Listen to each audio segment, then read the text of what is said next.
সিপিডির সম্মানীয় ফেলো ডক্টর দেবপ্রিয় ভট্টাচার্যের মতে ফ্যামিলি কার্ডের ব্যবস্থা চলতি অর্থবছরে নেওয়া সঠিক হবে না, কারণ অন্তর্বর্তী সরকার ঋণ পরিস্থিতি যেভাবে পেয়েছিল তার চেয়ে নাজুক অবস্থায় রেখে গেছে।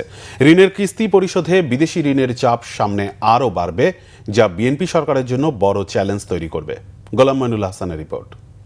অনুষ্ঠান শুরুর পূর্বে শপথ সম্পর্কিত কিছু বিষয়ের প্রতি পতিত আওয়ামী লীগ সরকারের পতনের মধ্য দিয়ে প্রায় দেড় যুগ পর রাষ্ট্র ক্ষমতায় বিএনপি। তবে আওয়ামী লীগ সরকারের রেখে যাওয়া পাহাড় সমান বৈদেশিক ঋণের বোঝা, খেলাপি ঋণ, উচ্চ মূল্যস্ফীতি ও ভঙ্গুর অর্থনীতি সামাল দেওয়ার সীমাহীন চ্যালেঞ্জ অপেক্ষা করছে। এমন প্রেক্ষাপটে রাজধানীতে ব্রেক ইনে নাগরিক প্ল্যাটফর্ম মিডিয়া ব্রিফিং এর আয়োজন করে। তারা অনেক ধরনের নির্বাচনী প্রতিশ্রুতি দিয়েছেন।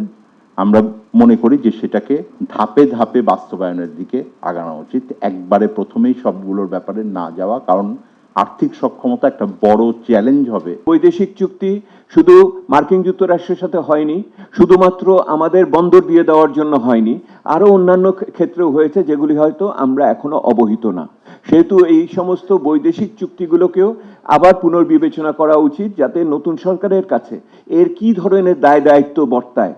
বিএনপির প্রতিশ্রুত ফ্যামিলি কার্ড বন্টন এখনই ঠিক হবে না বলে মন্তব্য করেন তিনি। এই যে বলা হচ্ছে 180 দিনের কর্মপরিকল্পনা তৈরি করেন, আমি হলে ধৈর্য ধরতে বলবো। আমি বলবো ধৈর্য ধরেন, এই অর্থ বছরে আর কিছু হবে না। এইটাকে পরিকল্পনা দাঁড় করান, পরবর্তী অর্থ বছরের অর্থায়নের মাধ্যমে মধ্যমেয়াদী পরিকল্পনার অংশ হিসেবে এটাকে দেখতে হবে। আগামীকাল থেকে আপনি ওই কর্মসূচি বাস্তবায়নের জন্য লেগে গেলেন, আর আপনি জানেন না যে 2 তলার বাড়ি না 1 তলার বাড়ি, না কাঠের বেড়া না টিনের বেড়া, তারপরে আপনি এখন দালান কোঠা বানাতে চাচ্ছেন। এইগুলি একটু বাস্তবসম্মত হন, রাষ্ট্রনায়ক উচিতভাবে আমাদের আগাতে হবে। ব্যাংকিং খাতে জিরো টলারেন্সের পাশাপাশি আর্থিক খাতে নতুন সরকারকে সংযমী হবার তাগিদ উঠে আসে আলোচনায়।